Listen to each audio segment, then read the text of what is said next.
অল্প সময় আর অল্প মশলা দিয়ে তৈরি গরুর মাংসের রেসিপি। আসসালামু আলাইকুম, সবাই কেমন আছেন? আশা করি ভালো আছেন। আলহামদুলিল্লাহ, আমরাও ভালো আছি। তো এই তো আমি গরুর মাংস রান্না করছি, সেই রেসিপিটাই আপনাদের সাথে শেয়ার করব। খুবই অল্প সময়ের মধ্যে অল্প মশলা দিয়ে কিভাবে ঝটপট গরুর মাংস রান্না করা যায় সেই রেসিপিটাই শেয়ার করছি। তো এখানে আমি 2.5 কেজির মতো মাংস নিয়েছি। দিয়ে দিলাম হচ্ছে গোটা মশলা, দারচিনি, এলাচ, লবঙ্গ 5-6টা করে দিয়েছি। দিয়ে দিলাম ধনিয়া গুঁড়ো 2 চামচ, তারপরে হচ্ছে জিরা গুঁড়ো 2 চামচ, হলুদ গুঁড়ো দিয়ে দিচ্ছি, হলুদ গুঁড়ো দিয়ে দিলাম 2 চামচ। আমার চামচটা কিন্তু সাইজে একটু বড়। হলুদ গুঁড়োটা আমি 3 চামচ দিয়েছি, ভাবলাম যে একটু কম হবে, যার কারণে আরেকটা দিয়েছি। স্বাদ মতো লবণ দিয়ে দিলাম। দিব হচ্ছে পেঁয়াজ বাটা দিয়ে দিলাম হচ্ছে 3 চামচ, 3 টেবিল চামচ। রসুন বাটা দিয়ে দিলাম 3 টেবিল চামচ। আদা বাটা দিব 3 টেবিল চামচ।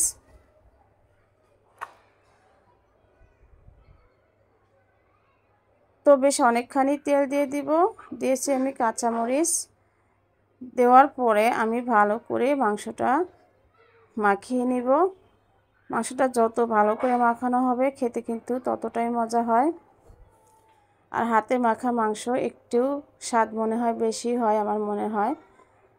তো আপনাদের বলে রাখছি, রিকোয়েস্ট করছি আমার চ্যানেলটা সাবস্ক্রাইব করে রাখবেন।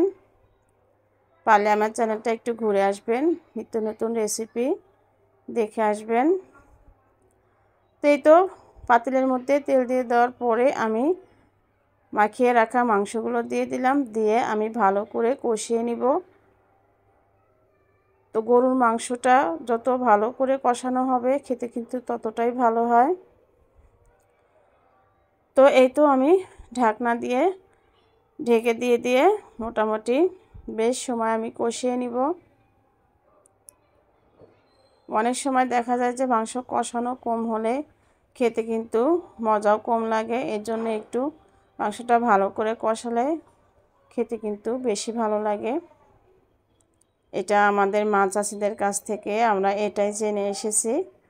তো যাই হোক, এই তো আমি ভালো করে কষিয়ে নিচ্ছি, দেখতেই পাচ্ছেন।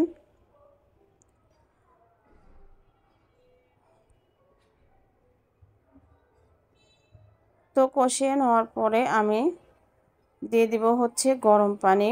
আর আমরা মাংসের মধ্যে, যে কোনো মাংসের মধ্যে গরম পানিটা দেওয়ার চেষ্টা করব, তাহলে কিন্তু সিদ্ধ হয় খুবই দ্রুত, মজাও হয় খেতে।